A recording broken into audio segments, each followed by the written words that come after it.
Russia and the United States are experiencing an epidemiological transition, a transition from communicable diseases like malaria to non-communicable diseases like type 2 diabetes.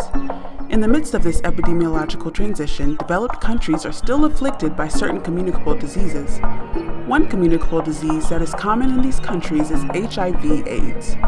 Policies, prevention strategies, and funding has been put in place in the United States and Russia to alleviate the prevalence of this illness.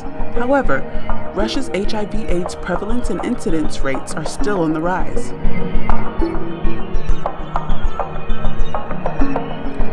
The human immunodeficiency virus is the precursor to acquired immunodeficiency syndrome. It has the ability to overwhelm the body's immune system and attack its T cells, which in turn can inhibit an individual to fight off opportunistic infections.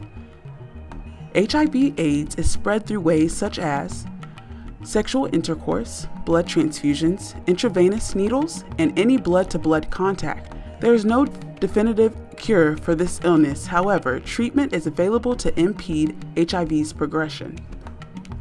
There are 3 stages of HIV: acute HIV infection, clinical latency, and full-blown AIDS. The acute HIV infection stage occurs within 2 to 4 weeks of having the virus. An individual may experience flu-like symptoms such as swollen glands, sore throat, rash, muscle and joint aches, and headache. The second stage, clinical latency stage, is the asymptomatic stage. The virus doesn't show many symptoms, which makes it easier to transfer throughout populations. The virus continues to reproduce and inherently spreads throughout the individual's body. The last and most severe stage is where AIDS overwhelms the body. The virus becomes a syndrome, and the individual's immune system is fully succumbed. HIV/AIDS became widely known in the United States in the 1980s. Patient 0, who is an individual that is identified as the first carrier of a communicable disease, was Gaetan Dugas, a flight attendant who resided in California. He died from kidney failure as a result of AIDS. There are ambivalent attitudes towards patient 0 in Russia. According to head of the Moscow-based Federal Center for Fighting AIDS, Vadim Podhorsky, stated that drug users were Russia's collective patient 0. On the other hand, the first officially documented case of HIV in Russia was diagnosed on March of 1987. Prior to this diagnosis, the Soviet Union denied that HIV existed in their territory, even to the extent where they pressured physicians to misdiagnose HIV/AIDS as other illnesses. Therefore, there was little to no education on the nature of this ailment. The United States initiative to combat the prevalence of HIV/AIDS began during George W. Bush's administration.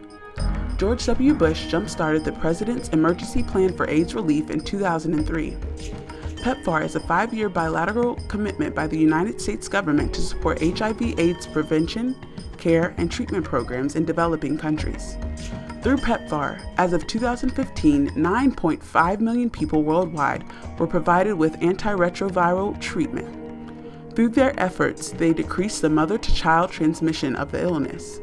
PEPFAR's accolades are endless and are the main attributor to mitigating AIDS in the United States and in other developing countries. The first initiative to decrease the prevalence of HIV/AIDS in Russia was in 2002. The Russian government collaborated with the World Bank to form a joint project to combat the rise for both tuberculosis and HIV/AIDS in the Russian Federation. Funded in part by a loan of $150 million, the ambitions of this project was to contain the growth of the epidemics in the short term and to halt and reverse the course of the epidemics in the medium term. The fault in this initiative is that they did not focus on the long-term containment of this ailment. Therefore, this decision halted the progression on combating HIV/AIDS. In 2007, 83% of HIV infections in Russia were registered among intravenous drug users, sex workers, and among prisoners. In 2015, 44% of new infections occurred through heterosexual sex.